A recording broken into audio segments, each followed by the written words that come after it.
Hi hello friends, എല്ലാവർക്കും പവിത്രത്തിൻ്റെ പുതിയൊരു എപ്പിസോഡിലേക്ക് സ്വാഗതം. അപ്പോൾ നമ്മുടെ വീഡിയോ ആദ്യമായിട്ട് ആരെങ്കിലും കാണുന്നുണ്ടെങ്കിൽ വീഡിയോ ഇഷ്ടമാണെന്ന് വെച്ചാൽ ഒന്ന് ലൈക്കും ഹൈപ്പും ചെയ്ത് സപ്പോർട്ട് ചെയ്യാം കേട്ടോ. വിക്രം അത് ചെയ്തിട്ടില്ല എന്ന് വേദയ്ക്ക് ഉറപ്പായിരുന്നു. പിന്നെ ആരത് ചെയ്തു, എന്തിനതിൽ വിക്രത്തിനെ ഉൾപ്പെടുത്തുന്നു, ആലോചിച്ചിട്ട് ഒരെത്തും പിടിയും കിട്ടുന്നില്ലായിരുന്നു. വരുണിന്റെ വിയോഗം ദീപ്തിയെ ആകെ തളർത്തിയിരുന്നു.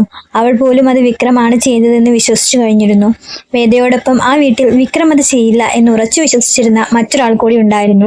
അത് മറ്റാരുമല്ല, ശങ്കരനാരായണനായിരുന്നു. ദീപ്തിയും വരുണും തമ്മിൽ ഇങ്ങനൊരു ബന്ധമുള്ളപ്പോൾ അവനെ എന്തെങ്കിലും ചെയ്യാൻ ഒരിക്കലും വിക്രം ധൈര്യപ്പെടില്ല. അതിനവന് കഴിയില്ല എന്ന് ശങ്കരനാരായണന് ഉറപ്പായിരുന്നു. പിന്നെ എന്താണ് ആ രാത്രി നടന്നത്? ആരാണ് ആ ശത്രു? ആരാണ് വിക്രത്തെ കൊടുക്കാൻ ശ്രമിക്കുന്നത്? ശങ്കരനാരായണൻ ആലോചിച്ചു. മറുവശത്ത് തന്റെ പദ്ധതികളെല്ലാം വിജയത്തിൽ എത്തി നിൽക്കുന്നു എന്ന സന്തോഷത്തിൽ ശ്രീകാന്ത്. താൻ മനസ്സിൽ വിചാരിച്ച പോലെ തന്നെ എല്ലാം സംഭവിച്ചു. ഇനി വാസവന്റെ കൈകൊണ്ട് വിക്രമിന്റെ മരണവും അതോടുകൂടി തന്റെ കുടുംബത്തിന് അപമാനമായി തീരുന്ന രണ്ടുപേരും ഇല്ലാതാവും. അതോടുകൂടി തന്റെ തീരുമാനങ്ങൾക്ക് അനുസരിച്ച് എല്ലാം നടക്കും. ഇതൊന്നും ഒരിക്കലും പുറംലോകം അറിയില്ല എന്ന് ശ്രീകാന്തോ കണക്കാക്കി. എന്നാൽ വാസവന് എന്നല്ല, ഒന്നിനും ആർക്കും വിക്രമിനെ വിട്ടുകൊടുക്കാൻ വേദ തയ്യാറായിരുന്നില്ല. ഏതു വിധേനയും വിക്രമിനെ കണ്ടെത്തണം, രക്ഷിക്കണം, സംരക്ഷിക്കണം എന്നൊരു ചിന്ത മാത്രമായിരുന്നു പിന്നീട് വേദയുടെ മനസ്സിൽ. വിക്രമിനൊന്നും സംഭവിക്കരുതേ എന്നവൾ എല്ലാ ദൈവങ്ങളോടും പ്രാർത്ഥിച്ചു. വിക്രത്തിനും ആ കുടുംബത്തിനും ഒന്നും സംഭവിക്കാതിരിക്കാൻ വേണ്ടിയാണ് സ്വയം വേദനിച്ചിട്ടാണെങ്കിലും വിക്രമിനെ വിട്ടുപോരാൻ വേദ അന്ന് തയ്യാറായത്. എന്നിട്ടൊന്നും തന്നെ മാറുന്നില്ല. വിക്രമിനെ കൊടുക്കാൻ ശ്രമിക്കുന്നത് ആരാണ്? ശ്രീയേട്ടനാവുമോ എന്ന സംശയം വേദയ്ക്കുള്ളിൽ നിഴലിച്ചു. ശ്രീകാന്തും മറ്റൊരാളും തമ്മിലുള്ള ഫോൺ സംഭാഷണത്തിലൂടെ വിക്രമിനെ കരുവാക്കി കളിക്കുന്നത് ശ്രീകാന്ത് തന്നെയാണെന്നും യഥാർത്ഥ കുറ്റവാളി ശ്രീയേട്ടൻ തന്നെയാണെന്നും അദ്ദേഹത്തിന്റെ അടുത്ത ലക്ഷ്യം വിക്രമാണെന്നും വേദ മനസ്സിലാക്കുന്നു. കേട്ട പാതി ശ്രീകാന്തിനോട് വഴക്കിടാതെ ശ്രീകാന്തിനെ എല്ലാവർക്കും മുന്നിലിട്ട് വിചാരണ ചെയ്യും എന്ന് അവൾ ഉറപ്പിച്ചു. തന്നെ ഇത്രനാൾ വേദനിപ്പിച്ചതിനും വരുണിനെ ഈ ലോകത്തു നിന്ന് ഇല്ലാതാക്കിയതിനും വിക്രമിനെ കുറ്റവാളിയാക്കി മുദ്ര കുത്തിയതിനും എല്ലാത്തിനും ശ്രീയേട്ടൻ അനുഭവിക്കണം. എല്ലാവരോടും ശ്രീയേട്ടൻ കണക്ക് പറയണം. ശ്രീയേട്ടനെ കൊണ്ട് എല്ലാത്തിനും കണക്ക് പറയിക്കും എന്ന് വേദ ഉറപ്പിച്ചു. അതിനു മുന്നേ വിക്രത്തിനെ കണ്ടെത്തണം, വിക്രത്തിനെ സംരക്ഷിക്കണം. വിക്രത്തിന് ഒരു പോറൽ പോലും ഏൽക്കാൻ ഞാൻ ആഗ്രഹിക്കുന്നില്ല, ഞാൻ അതിന് സമ്മതിക്കില്ല എന്ന ഉറച്ച തീരുമാനത്തോടെ വേദ പുറപ്പെടുകയാണ്. ജോസഫാണ് വിക്രം എവിടേക്കെങ്കിലും മാറി നിൽക്കുകയാണ് എന്നുള്ള വിവരം വേദയെ അറിയിക്കുന്നത്. പോകുന്നതിന് മുന്നേ തനിക്ക് നേരിട്ട് വിക്രത്തെ ഒന്ന് കാണണം എന്ന് വേദ വാശി പിടിച്ചു. അതിൽ വിക്രത്തിനൊന്നും പറ്റരുത് എന്നൊരു കരുതലുണ്ടായിരുന്നു. വേദയെ കാണാൻ ആരും പെട്ടെന്ന് എത്തിപ്പെടാൻ സാധ്യതയില്ലാത്ത ഒരു പറമ്പിൽ വിക്രം കാത്തിരുന്നു. പെട്ടെന്ന് തന്നെയും ബാലേട്ടനൊപ്പം വേദ അവിടെ എത്തും. വിക്രത്തെ കണ്ടതും വേദ കരഞ്ഞുകൊണ്ട് അടുത്തേക്ക് ഓടിയെത്തി. തനിക്കൊന്നും പറ്റിയില്ലല്ലോ വിക്രം? വിക്രത്തിന്റെ കൈ ചേർത്ത് പിടിച്ച് അവൾ ചോദിച്ചു. ഇല്ല, നീ എന്തിനാണ് കാണണമെന്ന് പറഞ്ഞത്? ഇനി എങ്ങോട്ടാണ് പോണത്? ഇങ്ങനെ ഒളിച്ചോടിയിട്ട് എന്താണ് കാര്യം? നമുക്ക് ജാമ്യം എടുക്കണ്ടേ? കുറ്റം ചെയ്തിട്ടില്ലെങ്കിൽ ഒളിച്ചോടിയിട്ട് എന്ത് കാര്യം? എനിക്ക് പേടിയൊന്നുമില്ല.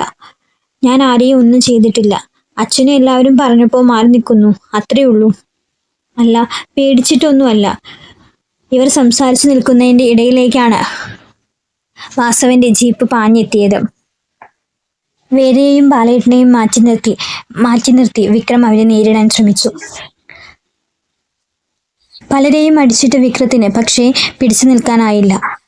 വാസവന്റെ തോക്കിൻ മുനയിൽ വിക്രം തീർന്നു എന്ന് നിൽക്കുന്ന സന്ദർഭത്തിൽ വിക്രം ഓടി രക്ഷപ്പെടാൻ നോക്കിയെങ്കിലും വാസവൻ വെറുതെ വിടാൻ ഒരുക്കമായിരുന്നില്ല. തോക്കിൽ നിന്ന് വെടിയുണ്ടകൾ പാഞ്ഞു. വിക്രത്തിന്റെ ദേഹത്തുകൂടെ അത് തുളച്ചു കയറി. പുഴയ്ക്ക് മൂടി രക്ഷപ്പെട്ട വിക്രമിനെ മുഴുവനായും വധിക്കാൻ വാസവന് കഴിഞ്ഞില്ല. പക്ഷെ വിക്രത്തിനെ ഇല്ലാതാക്കും എന്ന ദൃഢനിശ്ചയത്തോടെ അയാൾ തിരിച്ചു മടങ്ങി. ഷോൾഡറിലേറ്റ വെടിയുണ്ടയുമായി വിക്രത്തിനെ വേദയും ബാലേട്ടനും കൂടി ഒരു ആളൊഴിഞ്ഞ വീട്ടിലേക്ക് മാറ്റി. അവിടെയാണ് പിന്നീട് വേദയും വിക്രമും താമസിക്കുന്നത്. വിക്രത്തിന്റെ മുറിവുണങ്ങുന്നത് വരെ വിക്രത്തിനെ പരിചരിക്കുന്നത് വേദയായിരിക്കും. വിക്രത്തിന്റെ മുറിവിൽ മരുന്ന് വെക്കുമ്പോൾ വേദ കരഞ്ഞുകൊണ്ടാണ് വിക്രത്തിനെ ചേർത്ത് നിർത്തുന്നത്. വിക്രത്തിനെ അത്രയും ദിവസം വിക്രത്തിനെ പിരിഞ്ഞു നിന്നതിൽ അവര് രണ്ടുപേരും എത്രമാത്രം വിഷമം അനുഭവിച്ചു. അതിലേറെ രണ്ടുപേരും സന്തോഷിക്കുന്ന നിമിഷങ്ങളായിരിക്കും അവരൊരുമിച്ചുള്ള ആ ദിവസങ്ങൾ. പക്ഷെ അതിലും വിക്രത്തിനെ കുടുക്കിയത് ആര് എന്നുള്ള കണ്ടെത്തലുകൾ നടത്താൻ അവർ രണ്ടുപേരും ഒരുമിച്ച് ഇറങ്ങുന്നുണ്ട്. വേദ എല്ലാം വിക്രത്തിനോട് തുറന്നു പറയും. ശ്രീയേട്ടന്റെ ഭീഷണിക്ക് വഴങ്ങിയാണ് താൻ വീട് വിട്ടിറങ്ങിയത്. അല്ലാതെ വിക്രം ഒരു തെറ്റും ചെയ്തിട്ടില്ല. ശ്രീകാര്യം ശ്രീനിവാസനുമായി വിക്രം വെച്ച് പുലർത്തുന്ന ബന്ധം കാരണമൊന്നുമല്ല താൻ വീട് വിട്ടിറങ്ങിയത് എന്ന് വേദ തുറന്ന് വിക്രത്തിനോട് സമ്മതിക്കുന്നുണ്ട്. അതോടെ ഒരു കാര്യം രണ്ടുപേർക്കും മനസ്സിലാവുന്നുണ്ട്. ശ്രീകാന്ത് തന്നെയാണ് കുറ്റവാളി. വാസവനെയും കഴിവാക്കി കളിക്കുന്നത് ശ്രീകാന്ത് തന്നെയാണ് എന്ന് വിക്രം മനസ്സിലാക്കുന്നുണ്ട്. അങ്ങനെ കോടതിയിൽ കേസ് വിളിക്കുമ്പോൾ എല്ലാ തെളിവുകളുമായി വേദ ശ്രീകാന്തിനെ പൂട്ടുന്നുണ്ട്. അതേപോലെ തന്നെ വിക്രത്തിനെ പുറത്തു കൊണ്ടുവരുന്നുമുണ്ട്. അതിനു മുന്നേ വേദ എല്ലാ സത്യങ്ങളും തൻ്റെ അച്ഛനായ ശങ്കരനാരായണനോട് വെളിപ്പെടുത്തുന്നുണ്ട്. ശ്രീയേട്ടൻ നമ്മൾ വിചാരിച്ച പോലെ ഒരാളല്ല അച്ഛ. കൊടും കുറ്റവാളിയാണ്. വരുണിനേക്കാളും വിക്രത്തിനേക്കാളും എല്ലാം ക്രിമിനൽ മൈൻഡ് ആയിട്ടാണ് ശ്രീയേട്ടൻ നടക്കുന്നത്. വിക്രത്തിനെ കൂടി ഇല്ലാതാക്കുക എന്നൊരു ലക്ഷ്യം കൂടിയാണ് ശ്രീയേട്ടനുള്ളത്. വരുണിനെ ഇല്ലാതാക്കിയതും ശ്രീയേട്ടൻ തന്നെയാണ്. ഇനി എന്തൊക്കെ ശ്രീയേട്ടൻ ചെയ്തു കൂട്ടുന്ന ഒരു എത്തും പിടിയും കിട്ടുന്നില്ല അച്ഛ.